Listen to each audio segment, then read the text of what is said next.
नमस्कार साथियों, दादू क्लासेस के यूट्यूब चैनल पर आप सभी का हार्दिक स्वागत व अभिनंदन है।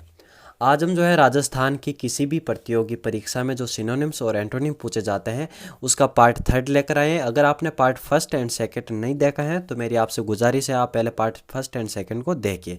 आज हम थोड़ा अलग वे में सिनोनिम्स को देखेंगे, मतलब क्वेश्चन फॉर्म में हम उनको पढ़ेंगे। तो चलिए फिर क्लास को शुरू करते हैं।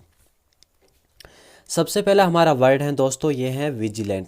आपने सेंट्रल विजिलेंसी कमीशन नाम सुना होगा, केंद्रीय सतर्कता आयोग। उसका क्या काम है? उसका ये काम है भाई, लोक सेवक जो होते हैं, पब्लिक जो हम कह सकते हैं कि सर्वेंट, उन पर ध्यान रखना कि कौन कितना भ्रष्टाचार कर रहा है, कौन कितना साफ है। तो वहाँ पर जो है उसका काम होता है, मतलब सब पर निगरानी रखना, चौकन्ना रहना। तो विजिलेंट का अर्थ होता है सतर्क रहना या फिर चौकन्ना रहना। अब आप जानते हैं कि हमारे मुंबई या फिर हम कह सकते हैं कि बड़े शहरों में सोसाइटी होती हैं जहाँ पर लोग रहते हैं। वहाँ पर जो गेट पर एक बंदा खड़ा रहता है उसको हम क्या कहते हैं? वॉचमैन कहते हैं। तो वॉचमैन का क्या काम होता है? यही काम होता है कि भाई वो जानकारी रखता है कौन अंदर गया सोसाइटी के, कौन बाहर आया, तो इस प्रकार ये जानकारी रखता है। तो वहाँ पर जो है उसके लिए हम यूज़ करते हैं कि वो आदमी सतर्क है या फिर हम चौकन्ना है। तो इस प्रकार विजिलेंट का सही आंसर क्या हो जाएगा? वॉचफुल। वॉचफुल का अर्थ क्या होता है? चौकन्ना या फिर सतर्क रहना। स्मार्ट आप जानते हैं, अगर आप स्मार्ट दिखते हैं या फिर आपने जो है स्मार्ट तरीके से काम करते हैं तो वहाँ पर हम स्मार्ट का यूज करते हैं। एम्बिशियस दोस्तों, इसका अर्थ होता है महत्वाकांक्षी। मतलब अगर आपका कोई लक्ष्य है और आप उसको पूरा करने के लिए बड़ी जोर लगाते हो, मेहनत करते हो, तो हम उसको कहते हैं ये बड़ा महत्वाकांक्षी आदमी है। तो एम्बिशियस का क्या अर्थ होता है? महत्वाकांक्षी। इंटेलिजेंट की बात करें तो इंटेलिजेंट का अर्थ होता है बुद्धिमान या फिर हम कह सकते बुद्धिमत्ता। बहुत ज़्यादा कोई इंटेलिजेंट होता है, बहुत ज़्यादा उसके पास ज्ञान होता है, तो हम उसको कहते हैं इंटेलिजेंट। अगले वर्ड की बात करें तो यील्ड देखने को मिलता है। यील्ड का अर्थ होता है दोस्तों किसी के सामने समर्पण कर देना या फिर हम कह सकते हैं कि अपना आपको दूसरों के सामने सरेंडर कर देना। तो वहाँ पर हम यील्ड का यूज़ करते हैं। आपने राजस्थान के आधुनिक इतिहास के अंतर्गत आप पढ़ते हैं कि ठाकुर कुशाल सिंह जो है वो 1860 के आसपास जो है अंग्रेज़ों के सामने आत्मसमर्पण कर देते हैं। तो वहाँ पर हम यील्ड का यूज़ करेंगे अगर इंग्लिश में वर्ड लिखते हैं तो इस प्रकार इसका सही सिनोनिम कौन सा हो जाता है? सरेंडर। सरेंडर का भी अर्थ क्या होता है? समर्पण कर देना। मफल की बात करें दोस्तों तो मफल आप जानते हैं कि मफलर आपने एक नाम सुना होगा। जैसे कि सर्दियाँ वगैरह आती हैं, अभी सर्दियाँ गई हैं, तो आपने मफलर का यूज़ किया होगा, मतलब सर्दी से बचने के लिए अपने कानों को कवर किया होगा किसी कपड़े से, तो हम उसको कहते हैं मफलर। तो वो जो है मफलर मफल शब्द से बना है, मतलब मफल इसका रूट वर्ड है। और मफल का क्या अर्थ होता है? किसी को कवर कर देना। प्रोहिबिट की बात करें तो प्रोहिबिट का अर्थ होता है दोस्तों निषेध। किसी काम को करने के लिए जो मनाही दे देना, मनाही कर देना, तो हम उसके लिए यूज़ करते हैं प्रोहिबिट का। डिस्कनेक्ट आप जानते हैं कि आप अपने जो फ़ोन से अपने जो फ़ोन है उसको चार्जर से कनेक्ट करते हैं या डिस्कनेक्ट करते हैं, तो वहाँ पर यूज़ होता है डिस्कनेक्ट का। अगला हमारा वर्ड है दोस्तों अब्रप्ट। अब्रप्ट की बात करें तो अगर आप मान लीजिए क्लास में बैठे हो और टीचर ने कोई क्वेश्चन पूछ लिया और अगर आप उसका शीघ्रता से जवाब दे देते हो, तुरंत जवाब दे देते हो या फिर एक अचानक जवाब दे देते हो, तो वहाँ पर हम यूज़ करते हैं तूने बड़ा अब्रप्ट जवाब दे दिया, मतलब बहुत तेज़ी से जवाब दे दिया। तो इसका अर्थ क्या होता है? यकायक, अचानक और तुरंत से या फिर शीघ्रता से। इसके सिनोनिम्स की बात करें तो आपके पास 4 ऑप्शन है। कर्ट। कर्ट का अर्थ होता है दोस्तों, इसका भी अर्थ होता है तुरंत, यकायक या अचानक। तो इस प्रकार इसका सही आंसर हो जाएगा कर्ट। स्मूथ की बात करें तो स्मूथ होता है चिकनी सतह जो होती है उसके लिए हम यूज़ करते हैं स्मूथ का। एंड कर्टियस की बात करें जो विनम्र होता है स्वभाव से, तो वहाँ पर हम कर्टियस कहते हैं। एंड कंटिन्यू की बात करें तो इसका अर्थ होता है जारी करना, जारी रखना, या फिर हम कह सकते हैं कि अपने काम को आप कंटिन्यू रखिए, लगातार रखिए या फिर जारी रखिए, तो वहाँ पर हम कंटिन्यू का यूज़ करते हैं। अगला जो हमारा वर्ड है दोस्तों उसका वो वर्ड है पेंसिव। पेंसिव की बात करें तो इसका अर्थ होता है जो ज़्यादा सोचता है या फिर हम कह सकते हैं कि जो विचारों में मगन रहता है, तो वहाँ पर हम यूज़ करते हैं पेंसिव का। अगर इसके सिनोनिम की बात करें तो आप इसका देख के पहचान गए होंगे, थॉटफुल इसका क्या होगा? सही सिनोनिम होगा। एंड अगली बात करें सैड की, तो सैड का अर्थ होता है दोस्तों दुखी, आप जानते हैं उदास वगैरह। ग्लूमी बात करें तो ग्लूमी होता है उदासीन, मतलब जो चीज़ आपको अच्छा नहीं लगता है, जैसे कि वेदर वगैरह, मौसम। अगर किसी दिन अच्छा मौसम नहीं रहता तो आप कहते हो कि भाई आज बड़ा ख़राब मौसम है, मतलब ग्लूमी वेदर है, मतलब उदासीन मौसम है। तो यहाँ पर हम ग्लूमी का यूज़ करते हैं किसी चीज़ जो ख़राब होती है या फिर अरुचिकर होती है, जो आपको पसंद नहीं आती हैं। एंड ब्लैक की बात करें तो ब्लैक आप जानते हैं काला होता है। अगला हमारा वर्ड है दोस्तों एलेक्रिटी। एलेक्रिटी की बात करें तो यहाँ पर इसका भी अर्थ क्या होता है, शीघ्रता से, जैसे कि हमने अब्रप्ट हमने पढ़ा था अभी। तो इस प्रकार इसका सही सिनोनिम क्या हो जाएगा इन चारों में से? देखिए प्रॉम्प्टनेस का भी अर्थ क्या होता है, शीघ्रता से। वैसे थोड़ा सा इनमें भिन्न है, एकदम 100% ये सिनोनिम नहीं है, लेकिन कभी कभी हमें जो है नज़दीक वाला भी ढूंढना पड़ता है वर्ड क्योंकि जो चारों ऑप्शनों में कोई ठीक नहीं बैठता अगर सिनोनिम, तो हम वहाँ पर जो नज़दीक होता है, अगर किसी मीनिंग से थोड़ा बहुत तालमेल खाता है, तो वहाँ पर हम यूज़ कर सकते हैं उस सिनोनिम के रूप में। तो यहाँ पर प्रॉम्प्टनेस का हम सिनोनिम के रूप में इसका यूज़ करेंगे। तो ये आकस्मिक होता है, प्रॉम्प्टनेस की बात करें तो इसका अर्थ होता है शीघ्रता से। तो ये शीघ्रता से हो गए। और एलेक्ट्रिटी की बात करें तो ये हो जाता है आकस्मिक। लेथार्जी की बात करें तो लेथार्जी का अर्थ होता है दोस्तों थकान, मतलब जब आप कोई काम करते हो और अगर आपको ज़्यादा परिश्रम करने से थकान जो महसूस होती है तो हम वहाँ पर यूज़ करते हैं लेथार्जी का। अगर इसके लेथार्जी के सिनोनिम की बात करें तो बहुत सारे सिनोनिम है, जैसे कि फटीग हो गया, जेडेड हो गया, तो वहाँ पर हम उसका यूज़ कर सकते हैं।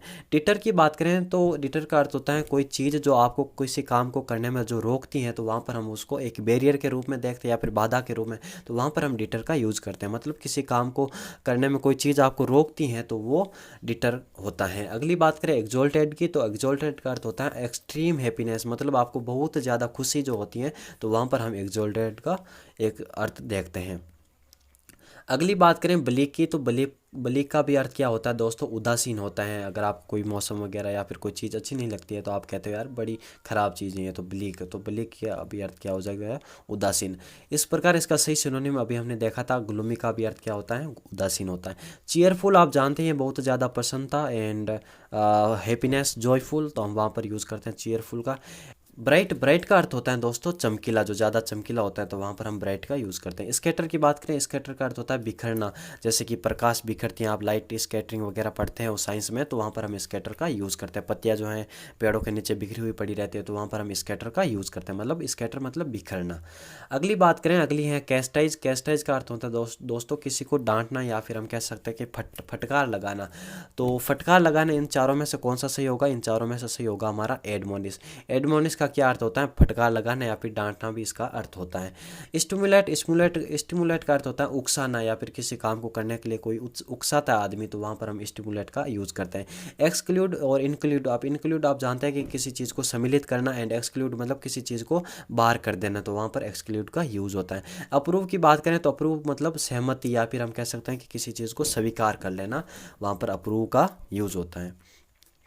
अगली बात करें इंस्क्रिप्शन जो इसका रूट वर्ड है वो स्क्रिप्ट है। स्क्रिप्ट मतलब किसी चीज़ को लिखना, किसी सतह पर लिखना, तो वहाँ पर हम स्क्रिप्ट का यूज़ करते हैं। तो इंस्क्रिप्शन का इस प्रकार सही अर्थ हो जाएगा किसी सतह पर या फिर पत्थर पर या फिर शिला पर जो उत्कीर्ण करना किसी लेख को, तो वहाँ पर हम इंस्क्रिप्शन का यूज़ करते हैं। जैसे कि आपने अशोक के शिलालेख वगैरह देखे, तो हम कहते हैं कि अशोकाज इंस्क्रिप्शन, तो मतलब अशोक के शिलालेख।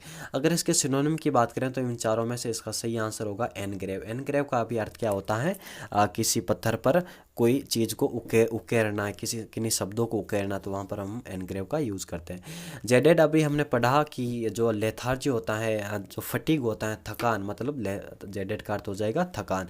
रिवेट मतलब किसी चीज़ को फिक्स कर देना, जैसा कि ये दीवार है, दीवार में अगर आप कील ठोक के कील को फिक्स कर देते हैं दीवार में, तो हम वहाँ पर यूज़ करते हैं रिवेट का। एंड स्क्रब की बात करें तो स्क्रब का अर्थ होता है रगड़ना, किसी चीज़ से दूसरी सतह को जो रगड़ा जाता है, तो वहाँ पर हम यूज़ करते हैं स्क्रब का। तो इस प्रकार इंस्क्रिप्शन का सही अर्थ क्या हो जाएगा, एनग्रेव। अगला हमारा वर्ड है दोस्तों इंसेंस्ड। इंसेंस्ड मतलब किसी चीज़ से आपकी अगर नाराज़गी होती है, तो वहाँ पर हम इंसेंस्ड का यूज़ करते हैं।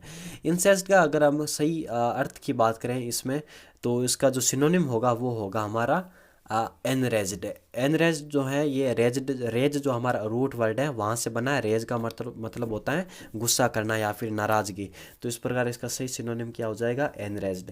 एंथ्यूज्ड की बात करें तो एंथ्यूज्ड मतलब बहुत ज़्यादा प्रसन्नता या फिर हैप्पीनेस वगैरह होती है, तो हम एंथ्यूज्ड का यूज़ करते हैं।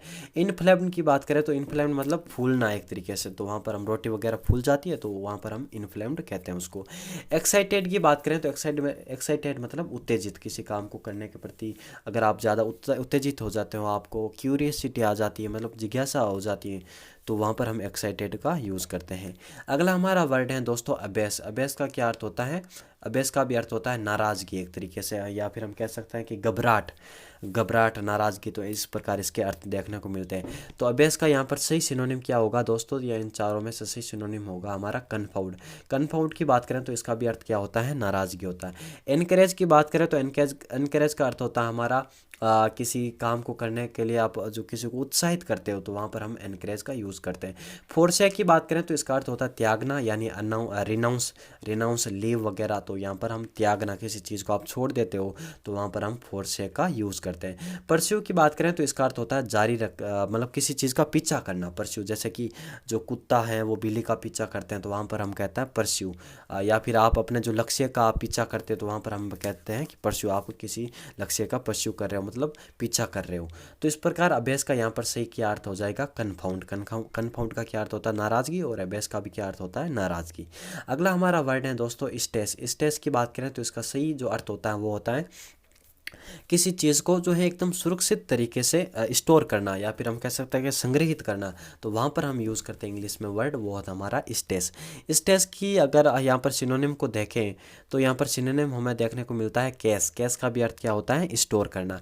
लेक की बात करें तो लेक होता है कमी, एंड डेफिसिट, आपने फिजिकल डेफिसिट वगैरह नाम सुने होंगे इकोनॉमिक्स में। इसका अर्थ होता है कि राजकोष से घाटा, मतलब राजकोष में हमारे कितनी कमी आई है, तो वहाँ पर हम डेफिसिट का यूज़ करते हैं, मतलब कमी। डर्थ का बात करें तो डर्थ का भी अर्थ क्या होता है, कमी होता है। तो इस प्रकार इन तीनों का अर्थ हो गया कमी, और इस चौथे का अर्थ हो गया स्टोर करना। तो इस प्रकार इसका सही सिनोनिम क्या हो जाएगा, कैश, यानी स्टोर करना। अगला हमारा वर्ड है दोस्तों कॉन्ट्रैक्ट। कॉन्ट्रैक्ट की बात करें तो इसका अर्थ होता है अगर आप कोई काम कर रहे हो और आपको बाद में लगता है कि नहीं यार मैंने एक गलत काम किया, और फिर आपको पछतावा जो महसूस होता है, तो वहाँ पर हम इंग्लिश में वर्ड यूज़ करते हैं कंट्राइट का। तो इस प्रकार इसका सही सिनोनिम क्या हो जाएगा, इन चारों में से इन सही सिनोनिम हो जाएगा पेनिटेट। पेनिटेट का क्या अर्थ होता है, आप पैनिक होते हो बाद में कि यार नहीं यार मुझे ये काम नहीं करना चाहिए था, तो वहाँ पर हम पछतावा महसूस करते हैं, तो वहाँ पर पेनिटेट का भी यूज़ होता है। शोर की बात करें तो एक तरीके से दिक्कत होती है, आपके मन में कोई बात खटकती है, या फिर हम उसको कहते हैं कि ये आपका मन नहीं लगने देती है, या फिर हम कह सकते हैं उसको दिक्कत कहते हैं, दिक्कत होती है आपको। एंड एंग्री की बात करें तो एंग्री का अर्थ होता है नाराज़गी, एंड रिमोर्सलेस, मतलब जिसको कोई पछतावा नहीं होता। इस प्रकार कंट्राइट का अगर एंटोनिम पूछ लिया जाए तो हमारे रिमोर्सलेस हो जाएगा, और सिनोनिम पूछ लिया जाए तो हमारा पेनिटेंट हो जाएगा। अगला हमारा वर्ड है दोस्तों रीअसर्ट।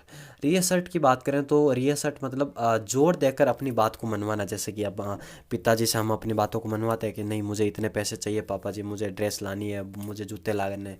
तो हम किसी चीज़ को या फिर हम किसी बात को जो मनवाते हैं जोर देकर, तो वहाँ पर हम रीअसर्ट का यूज़ करते हैं। अगर इसके सिनोनिम की बात करें तो इन चारों में इसका सही सिनोनिम क्या होगा, एक्नॉलेज। एक्नॉलेज का भी अर्थ होता है हमारा किसी काम बात को मनवाना या फिर मानना, तो वहाँ पर एक्नॉलेज यूज होता है। वैसे इसका एकदम 100% जो सिनोनिम नहीं है, लेकिन हमें कभी कभी हम कह सकते हैं कि नज़दीक वाला वर्ड भी ढूंढना पड़ता है। रिनाउंस की बात करें, मैंने आपको पिछले स्लाइड में बताया कि फोर्स का अर्थ होता है त्यागना, और रिनाउंस की बात करें तो इसका भी अर्थ होता है त्यागना। एंड डिसबिलीव की बात करें तो अविश्वास होता है, एंड कंसील की बात करें तो ये भी एक नाराज़गी तरीके से होती हैं, जैसे कि हमने अभ्यास वगैरह देखा। अगली बात करें परिपोस्चरस। परिपोस्चरस का अर्थ होता है दोस्तों एक तरीके से कंट्रेरी टू लॉजिक, मतलब निरर्थक, जिसमें कोई अर्थ नहीं होता है, तो वहाँ पर हम उसके लिए यूज़ करते हैं परिपोस्चरस का। अगर इसके चारों ऑप्शन में सिनोनिम देखें तो हमारा सही आंसर होगा हमारा एब्जर्ड। एब्जर्ड मतलब अजीब, यानी जिसमें कोई अर्थ नहीं होता, यार अजीब चीज़ है ये, तो इस बिना लॉजिक वाली है, तो वहाँ पर हम एब्जर्ड का यूज़ करते हैं, परिपोस्चरस का सही सिनोनिम हो जाता है। केयरफुल की बात करें तो बहुत सावधानी से, सावधानीपूर्वक, एंड कैजुअल जानते हैं लापरवाह। एंड डिटरेंट की बात करें तो अभी हमने इसका रूट वर्ड देखा था डिटर, मतलब कोई काम कर रहे हो और अगर आपको कोई चीज़ रोक रही है तो वहाँ पर हम डिटरेंट का यूज़ करते हैं। अगला हमारा वर्ड है दोस्तों कंसोलिडेंट। कंसोलिडेंट का अर्थ होता है किसी चीज़ को संग्रहित करना, या फिर हम कह सकते हैं कि केंद्रीकरण करना, इकट्ठा करना, एकत्रित करना, तो वहाँ पर हम कंसोलिडेंट का यूज़ करते हैं। इसका सही आंसर आप देख गए होंगे, पहचान के होंगे कि सेंट्रलाइज होता है वो उसका केंद्रीकरण होता है। हमारी जो सरकार रही है आप ही जानते हो, अभी विकेंद्रीकरण वाली नीति अपना रही है, और पहले जो जब देश आज़ाद हुआ था तो वहाँ पर हमारी केंद्रीकरण वाली प्रवृत्ति रही थी। इंदिरा गांधी के समय, राजीव गांधी के समय बैंकों का जो सेंट्रलाइजेशन हुआ था, केंद्रीकरण हुआ था, राष्ट्रीयकरण हुआ था, मतलब सरकार अपने अंदर चीज़ें ले रही थी, सरकार उनको हम कह सकते हैं कि संचालन करने की जिम्मेदारी ले रही थी, तो हम वहाँ पर हम सेंट्रलाइज्ड गवर्नमेंट वगैरह ऐसा वर्ड यूज़ करते हैं। तो इस प्रकार कंसोलिडेंट का सही अर्थ क्या हो जाएगा, सेंट्रलाइज्ड। अगर इसके अन्य जो वर्ड हैं ये हम बात करें वेरिएट, वेरिएट बना है वेरी से, वेरी मतलब विविध यानी बहुत सारे, तो वेरिएट का अर्थ होता है विविध गुणों वाला, तो वेरिएट इसका अर्थ, तो वेरिएट का क्या अर्थ हो जाता है विविध गुणों वाला। डिक्लेयर आप जानते हैं घोषणा करना, अनाउंस भी जानते हैं घोषणा करना होता है, जिस प्रकार कंसोलिडेंट का सही अर्थ क्या हो जाएगा सेंट्रलाइज्ड, एंड अगर एंटोनिम पूछ लिया जाए तो ये क्या हो जाएगा डिसेंट्रलाइज्ड। अगला बात करें तो अगली हमारा वर्ड है वो है अबेंडन। अबेंडन का अर्थ होता है त्यागना, छोड़ देना। जैसे कि आप हम जानते हैं कि गौतम बुद्ध ने अपना घर छोड़ दिया था ज्ञान के लिए, तो अबेंडन किया था उन्होंने, मतलब एक तरीके से परित्याग किया था। तो इस प्रकार इन चारों में से इसका सही आंसर हो जाएगा फोरगो। फोरगो का भी अर्थ क्या होता है त्यागना होता है। परस्यू अभी हमने पिछले पिछले स्लाइड में देखा, इसका अर्थ होता है पीछा करना। एंड स्कार्स हमने डेफिसिट, लेक वगैरह हमने देखे थे वर्ड, तो इस प्रकार स्कार्स का भी अर्थ क्या होता है कमी होता है। स्वेल आप जानते हैं कि अगर आपको चोट वगैरह लग जाती है तो फिर आप स्वेलिंग आ जाती है, मतलब जो उसमें सूजन आ जाती है, तो वहाँ पर हम स्वेल का यूज़ करते हैं। अगला हमारा वर्ड है दोस्तों ऑब्सेशन। ऑब्सेशन जैसे कि अगर आप किसी एक्टर के प्रति या फिर आपका कोई आइडल है तो आपको जो है उससे लगाव जो हो जाता है, या फिर अपना हमारे मम्मी पापा से हमारा जो लगाव होता है तो वो हमारा ऑब्सेशन होता है, मतलब उनके प्रति लोग लगाव होता है। और ऐसा नहीं है कि किसी इंसान से ही होता है, किसी चीज़ से भी हो सकता है, जैसे कि कोई केप जो हमें टोपी होती है उससे कोई लगाव रखता है, कोई चश्मे से लगाव रखता है, कोई गाड़ियों का शौकीन होता है तो उनसे लगाव रखता है। तो अलग अलग व्यक्ति के हम कह सकते हैं कि शौक हो सकते हैं। तो ऑब्सेशन के क्या अर्थ होता है लगाव। इसके अगर सिनोनिम की बात करें इन चारों में से तो इसका सिनोनिम हो जाएगा प्रीऑक्यूपेशन, इसका भी अर्थ क्या होता है लगाव। सस्पिशियन की बात करें तो इसका अर्थ होता है शंका, संदेह वगैरह। एंड फ्रस्ट्रेशन आप जानती हैं झुंझलाहट होती है, या फिर हमें जब आप कोई काम करते हो और सफल नहीं हुआ तो आपको जो फ्रस्ट्रेट हो जाता है, आपको झुंझलाहट महसूस होती है, तो ये फ्रस्ट्रेट का हम कह सकते हैं कि अर्थ होता है झुंझलाहट। डिजेक्शन की बात करें तो डिजेक्शन का अर्थ होता है दोस्तों हतोत्साहित, मतलब हतोत्साहित एक फ्रस्ट्रेशन का ही सिनोनिम मान सकते हैं, क्योंकि इसमें भी आपको क्या होती है झुंझलाहट महसूस होती है, आपको बुरा लगता है कि यार ये काम क्यों नहीं सफल हुआ। तो डिजेक्शन मतलब हतोत्साहित, आप हतोत्साहित हो जाते हैं, हतोत्साह हो जाते हैं। अगली बात करें वल्गर की, तो वल्गर का इसका जो अर्थ की बात करें तो आप जानते हैं वल्गरिटी फैला रहे हैं आजकल इंस्टाग्राम रील्स पर, या फिर हम कह सकते हैं कि यूट्यूब पर बहुत ज़्यादा वल्गरिटी फैल रही है, मतलब एक तो अश्लीलता फैल रही है। तो वल्गर का अर्थ होता है गंदा होता है, जो समाज के लायक नहीं होता, समाज में रहने के लायक नहीं होता, क्योंकि हम जानते हैं कि समाज जो है एक वर्च्यू से बनता है, हमारे हम कह सकते हैं कि सद्गुणों से बनता है, ना कि बुरे गुणों से। तो ये गंदा जो होता है ये उसको हम कहते हैं वल्गर। एंड इसके सिनोनिम की बात करें सिविल, तो इसका एंटोनिम हो जाएगा, क्योंकि सिविल का अर्थ होता है सभ्य होता है, जो एक तरह समाज में रहने के लायक जो होता है वो उसको हम कहते हैं सिविल पर्सन कहते हैं। नास्टी की बात करें तो नास्टी हम जानते हैं इसका क्या हो जाएगा सिनोनिम, मतलब नास्टी का अर्थ क्या होता है गंदा। गोडी की बात करें तो ये एक तरीके से भड़कीला होता है, एक चमकीला भड़कीला वगैरह, तो यहाँ पर गोडी का अर्थ क्या होता है भड़कीला। डेब्यूटेंट आप जानते हैं कि हमारे फिल्म फेयर अवार्ड होता है या फिर अन्य जो अवार्ड होते हैं अवार्ड शो, तो वहाँ पर डेब्यूट का अवार्ड दिया जाता है, मतलब किसी एक्टर को। डेब्यूट मतलब कोई काम जो है पहली बार कर रहा हो, जैसे कि कोई एक्टर है उसने पहली बार फिल्म की है तो उसको अगर आप उसने अच्छा काम किया पहली फिल्म है तो उसको डेब्यूट वाला अवार्ड दिया जाता है कि भाई तुमने बहुत अच्छा काम किया, बेस्ट का जो है एक्टर वाला अवार्ड दिया जाता है। तो वहाँ पर हम डेब्यूट का यूज़ करते हैं। तो इस प्रकार जो डेब्यूटेंट का क्या अर्थ हो जाता है, मतलब कोई काम जो है आप अगर आप पहली बार कर रहे हो तो उसमें आप डेब्यूटेंट हो, मतलब नौसिखिया हो आप।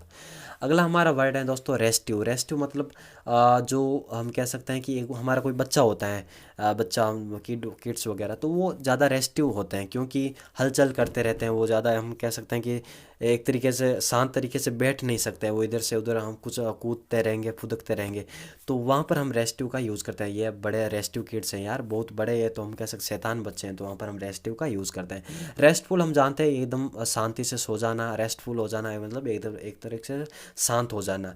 एंड रेस्टिंग का भी यही अर्थ होता है शांत हो जाना है। सेटिस्फाइड मतलब संतुष्ट हो जाना, भाई मैं संतुष्ट हूँ, मुझे कुछ नहीं चाहिए। तो इस प्रकार ये तीनों तो इसके एंटोनिम हो गए। एंड रेस्टलेस हो जाएगा, ये हमारा क्या हो जाएगा, इसका सही सिनोनिम हो जाएगा। लास्ट हमारा है ये है इंटरव्यूइंग।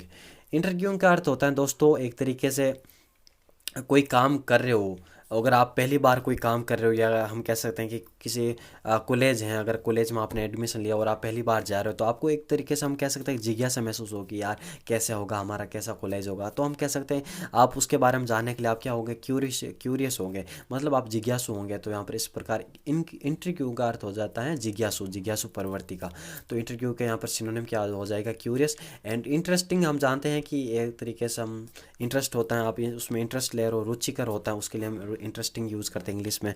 एंड सीक्रेट की बात करें तो सीक्रेट हम जानते हैं रहस्य होता है। एंड डिप्लोमेटिक जो कूटनीतिक होता है, जैसे कि हमारा आचार्य जो चाणक्य हैं वो एक डिप्लोमेटिक पर्सन थे, कूटनीति वाले पर्सन थे।